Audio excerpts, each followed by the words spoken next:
kembali lagi di Ribet, ringkasan berita terkini bersama gue Yorin. Dan gue Yoga. Oke, kita langsung aja. Yuk.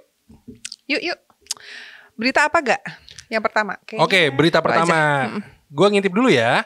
Nah, berita pertama yang pasti ya soal Kaesang. Jadi gini, Kaesang Pangarep masuk PSI dan langsung jadi ketua umum dong. Ya, nah. Jadi kita ambil berita nih dari fifa.co.id. 2 hari masuk PSI, langsung jadi ketum.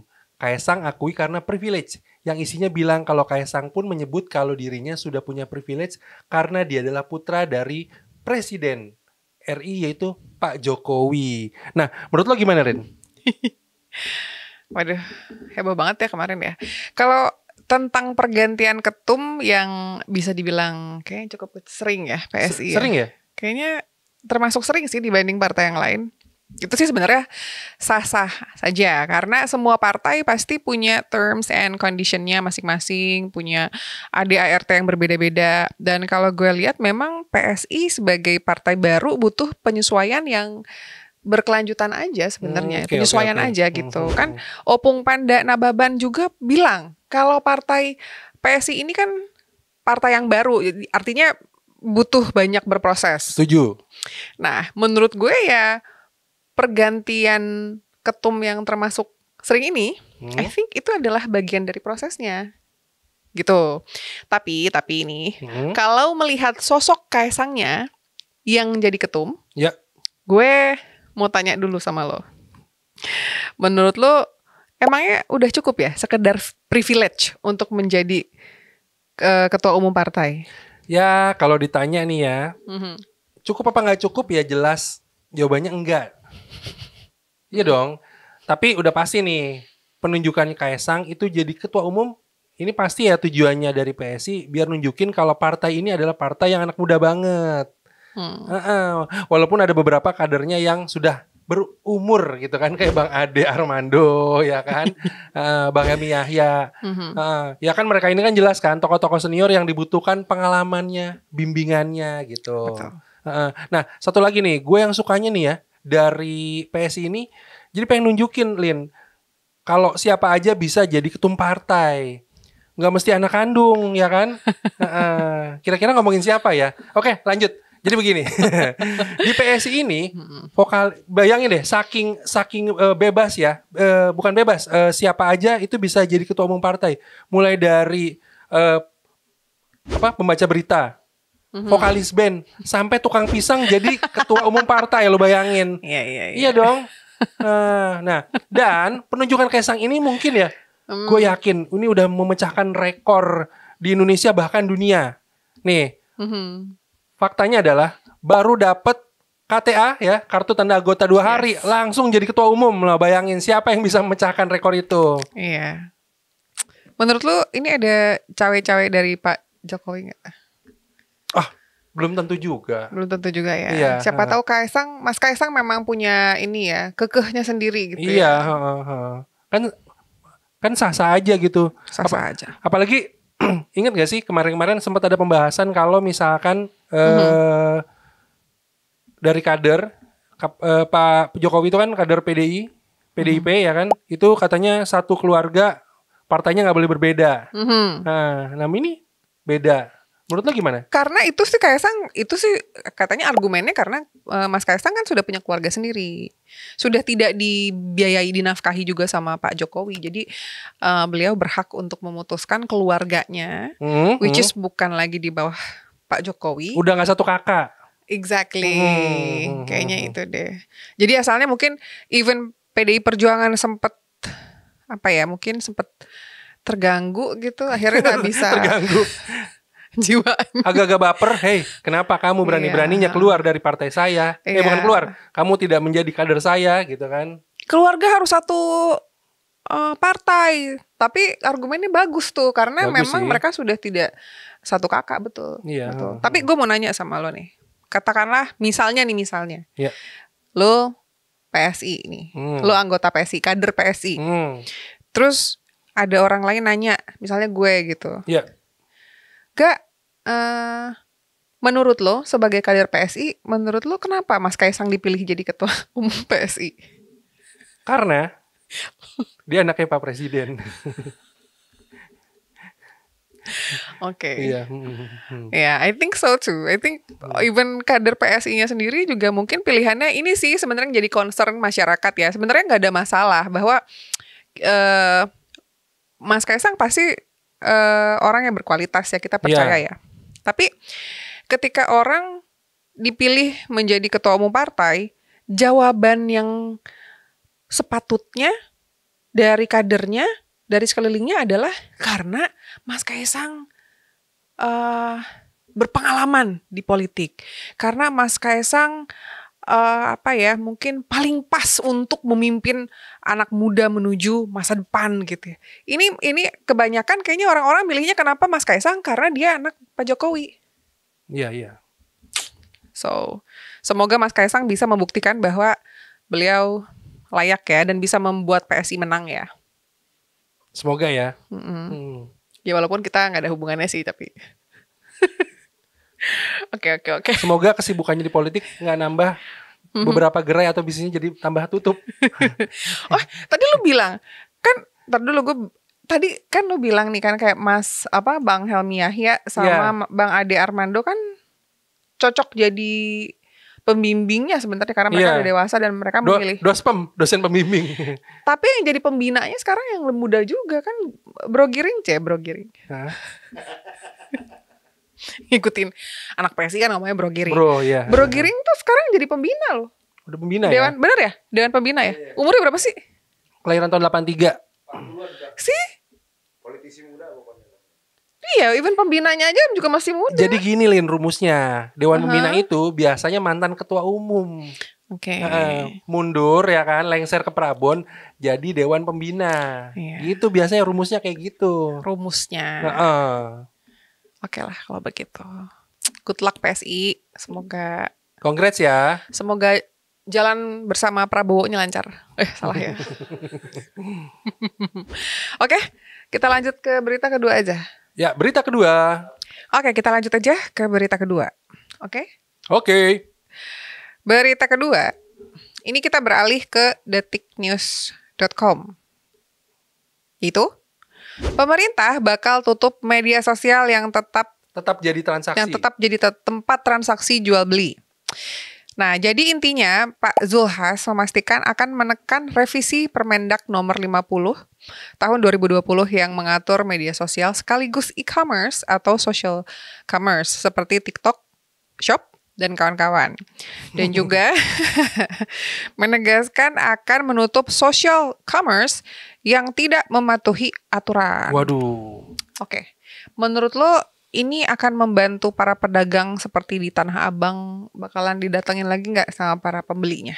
Oh tentu tidak. Sepertinya nggak bakal ngaruh-ngaruh banget Lin. Karena kan ini mungkin teman-teman yang di ruangan sini ya termasuk gue lo gitu kan udah menjadi konsumen dari marketplace ya kan. Udah tau lah pasti banyak kelebihannya dari online belanja online, gak harus ribut keluar rumah ya kan, banyak free ongkir nih pasti nih ibu-ibu ya kan ngincer free ongkir ya kan, betul. Cashback segala macem. Lagian udah pasti lah orang lebih banyak yang milih untuk belanja lewat online gitu. Lagian juga ini agak melebar sedikit ya, gue mencoba untuk melebar gitu. Jadi kalau menurut gue nih melebar. Badan sudah pasti melebar. jadi kayak nggak oke aja gitu.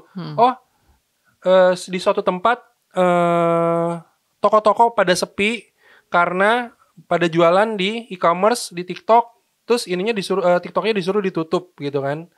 Padahal setiap zaman tuh ada tantangannya menurut gue nih gitu kan. Contoh nih, zaman dulu ada bis ya kan, bis umum, bis kota. Terus tiba-tiba ada taksi, apakah taksi harus dilarang? Nah kan nggak juga kan. Terus ada ojek ya kan, ada ojek buat orang-orang yang pengen bepergian lebih cepat, ada ojek pangkalan ya. Istilahnya ibunya sekarang opang, ojek pangkalan. Terus ada ojol, ojek online. Apakah gue baru tahu. Oke. Jadi kalau misalkan ojek pangkalan sepi, ojolnya apa harus ditutup gitu kan? Kan nggak juga gitu. Jadi betul. Tiap zaman tuh punya tantangannya sendiri gitu. Ingat zaman warnet ya kan? Warnet banyak di mana-mana berjamuran gitu. Wah, banyak banget. Terus udah banyak nih provider internet yang harganya terjangkau buat rumah tangga, buat anak kosan gitu kan. Udah tuh warnet-warnet udah pada berkurang kan. Masih ada sih beberapa tapi nggak sebanyak zaman 10 apa 15 tahun yang lalu. Jadi menurut gue nih perkembangan zaman khususnya teknologi tuh nggak bisa kita lawan. Yang ada kita bisanya hanya menyesuaikan menurut gue nih gitu. Kalau lo gimana? Ya setuju sih. Gue sedih aja ya. Maksudnya memang mereka sebenarnya kondisi para penjual yang ada di lapangan gitu ya. Memang sedih banget. Tadi aja gue lihat kayak nanti mungkin bisa diliatin juga sama teman-teman di Taman Puring tuh. Oh Taman Puring. Iya itu juga sedih kan. Lu lihat deh tuh. Iya. Dulu nih ini tempat Taman Puring itu kan legend banget ya. Menurut gue kayak anak-anak di seputaran Jaksel sampai Jakarta Timur kemana-mana tuh ke Taman Puring nyari sepatu gitu. Zaman belum ini ya. Bukan nyari cewek bukan ya? Nggak nyari cewek dong. Adanya nyari sepatu di sana gitu. Ya sekarang kalau misalkan sepi gitu kan. Nah jangan nyalahin e-commerce-nya gitu kan. Tapi coba kita menyesuaikan. Misalkan nih contohnya toko-toko di sana tuh dia nggak ada salahnya kan jualan lewat online juga. Atau misalkan promosi juga dia bikin apa sih namanya. Kayak apa yang di TikTok itu ya, kayak live gitu, jualan gitu. Jadi orang juga misalkan nggak ada yang datang langsung, tapi belanja penjualan online itu masih bagus gitu, Lin. Tapi gue nggak tahu ya di beberapa wilayah, di beberapa daerah tuh dulu suka ada orang dagang keliling gitu pakai mobil, tau nggak sih? Ya, ada juga. Masih ada nggak sih kayak gitu? Ada di daerah gue, tapi jualan ini apa perkakas rumah tangga, bukan sepatu. Padahal sebenarnya bisa kan ya? Kalau misalnya diizinkan mereka dagang keliling gitu kan? Bisa, tapi costnya kan lebih gede gitu kan. Butuh bensin, angkutan. Sekarang yang keliling-keliling itu yang paling banyak sih tahu bulat ya, bukan sepatu. Kalau misalnya social commerce ini gitu ya, misalnya diberhentikan mereka nggak boleh transaksi di situ, orang kan bisa tetap WhatsApp ya ke WhatsApp ya, tetap aja bisa gitu kan? I don't think it's a solution juga gitu. Iya, nggak bukan solusinya gitu. Yang harus berbenah ya si pedagang offline-nya ini gitu, gimana caranya tempat lo lebih laku gitu. Orang-orang tuh pada mau datang belanja ke sana, apa lo ngasih bonus ya kan, apa lo promo, apa gimana gitu. Kenapa kalian ada ide? Kenapa ketawa-ketawa?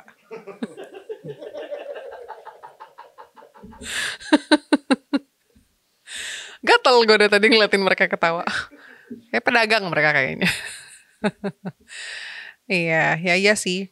Nggak tahu deh gue. Katanya bukan solusi. Kita lihat mungkin pemerintah melakukan hal itu. Mungkin ya. Memberikan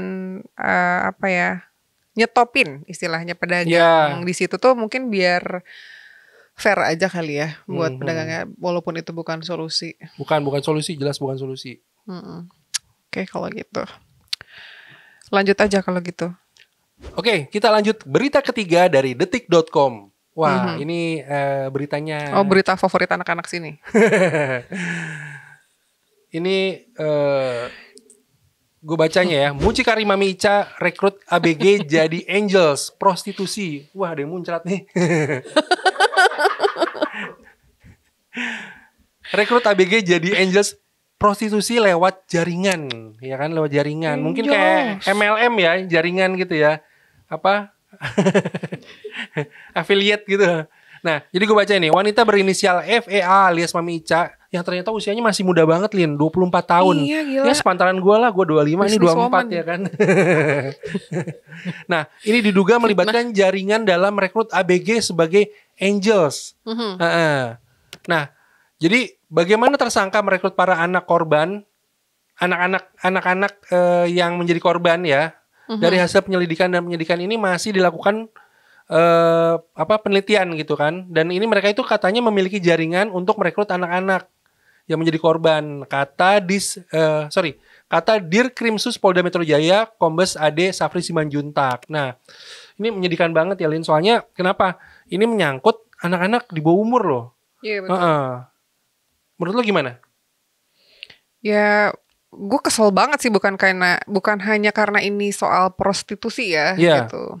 Tapi ya itu dia, karena yang dijualnya anak-anak sekitar umur 14-15an gitu. Iya, anak-anak yang dimana masih harus di usia sekolah gitu kan, menikmati masa remajanya gitu. Gila sih, itu kan berarti sekitar SMP kelas 3 sampai SMA gitu Iya, kan. betul. Dan mereka tuh katanya kliennya pada minta mereka tuh kalau pas lagi servis gitu ya. Servis. Servis payung. Pada pakai seragam sekolahnya. Waduh. Biar mungkin fantasi seksualnya kayak terlampiaskan. Kayak gitu. film-film Jepang gitu kali ya. Yang gitu. Itu mah Michael Jackson suaranya. Ya gue bingung aja kok masih apa ya? Ya gue ngerti sih, memang anak zaman sekarang, anak sekolah zaman sekarang tuh kayak dewasanya lebih cepat sih memang kelihatannya gitu. Mungkin pertumbuhan gizi yang lebih baik dari 2 generasi sebelumnya mungkin. Iya, sekarang tuh kayak zamannya agak-agak aneh sih, yang tua pengen yang muda banget, yang muda pengen perempuan yang dewasa. Terlihat dewasa gitu ya. Iya nggak sih? Menurut kalian aneh nggak sih? Kalian suka nggak sama anak-anak sekolah gitu? Sekolah, aduh, gimana ya? Sekolah anak Pedofil. Iya kan jatuhnya pedofil loh itu sebenarnya. Kalau yang muda mau gimana? Itu penyakit, gila. Iya nggak sih? Iya. Berarti jatuhnya pedofil nggak sih Iya kalau dong, segitu? kan di bawah umur. Kalau di atas umur atau umurnya pas nggak apa-apa. Oke, kalau di luar negeri sih pedofilnya berarti kan memang si pemakainya ya, user, User, klien, klien. pengguna jasa.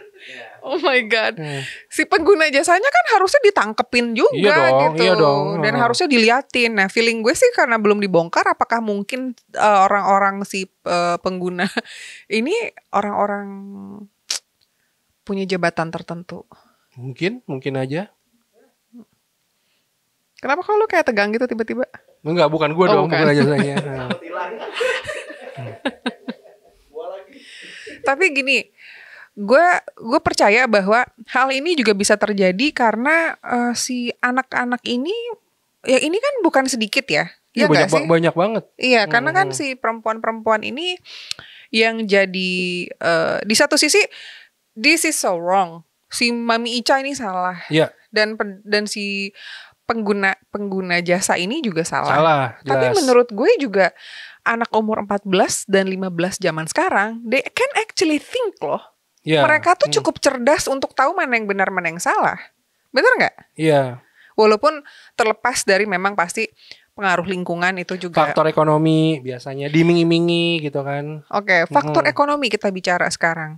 Kalau misalnya hanya faktor ekonomi, gue rasa itu tidak akan mendorong mereka sampai segitunya. Tapi kadang-kadang yang membuat mereka segitunya pengen uang dengan jumlah besar itu seringkali karena media sosial nggak sih, ngelihat temennya udah pakai make up bermerek gitu, udah pakai tas, pakai HP boba.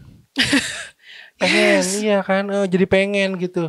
Wah, gue pakai HP-nya HP retak nih dikaretin. Nih pakai HP boba nih, jadi pengen gimana caranya dapat uang dengan cara cepet gitu kan. Nah, takutnya anak-anak ABG ini terjerumus ke arah yang salah. Nah, kayak gitu. Iya sih, gue setuju bahwa mereka harus mendapatkan penyuluhan dan lain-lain. Tapi ini reminder juga buat kita orang tua gitu ya, untuk perhatiin anak-anaknya juga, karena seringkali anak-anak zaman sekarang itu melakukan hal-hal yang apa ya, yang negatif karena hal-hal yang dangkal gak gitu. Iya, betul. Ya gak sih gitu. Dan seringkali bukan, believe it or not ya gitu, banyak banget gue ngelihat kayak teman-teman gue juga ada yang curhat gitu ya, mbak-mbak siapa gitu, dan anak-anaknya tuh yang centil-centil gitu, yang masih sekolah, dan even if they're not, ya nggak butuh uang gitu ya, tapi kelihatan banget kayak too sexy for such a young age gitu. Iya.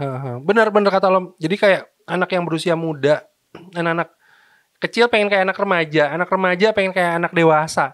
Yang tua pengen kayak anak remaja. Jadi kayak terbolak-balik gitu menurut gue. Betul. Dan ini si bapak-bapak ini yang menggunakan jasanya, kenapa kira-kira mereka suka anak-anak gak? Lu tahu nggak? Ini nggak menuduh kan ya?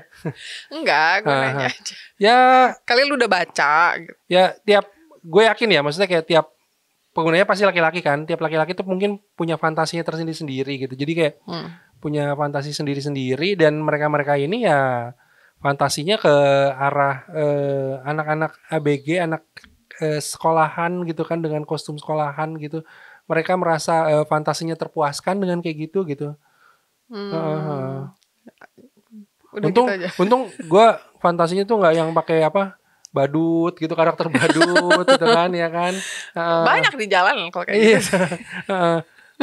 Badut yang yang film horor tuh takutnya kan kayak gitu fantasinya ya kan.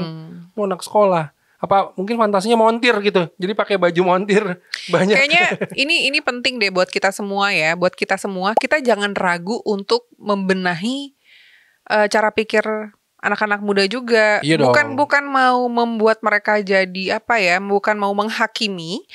Tapi ada baiknya kalau kita melihat anak-anak di bawah umur itu melakukan hal-hal seperti itu, kayaknya boleh deh kita laporin ke orang tuanya kah? Atau mungkin kita langsung tegur kah? Ya nggak sih?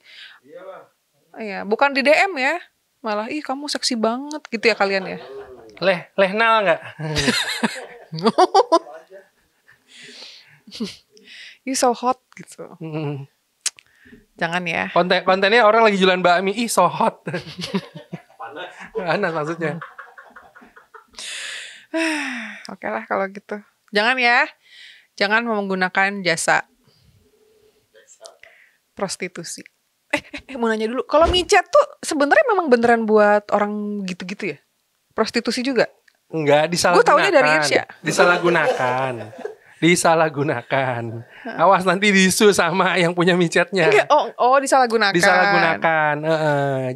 Jadi awalnya kan apa ya, media untuk berkomunikasi seperti layaknya WhatsApp, chat dan lain-lain gitu kan. Cuman karena ya kan banyak di situ, banyak yang berdagang, berjualan di situ. Jadinya konotasinya tuh nggak oke gitu loh. Kalau yang pakai itu antara ada yang jual, ada yang nyari gitu. Itu jadi kayak marketplace juga nanti lama-lama takutnya. Yang nongkrong sepi ngeluh, tolong Pak, micetnya dimatiin. Kami jualan sepi. Udah nongkrong. Iya. Oke lah kalau gitu. Ya semoga kita nggak ketahuan ya kalau mau kayak gitu-gitu. Salah ya. Gimana sih? Oke, kalau gitu I think that's it for now. Oke, cukup untuk hari ini. Cukup hari ini. Oke. Bye-bye. Bye-bye.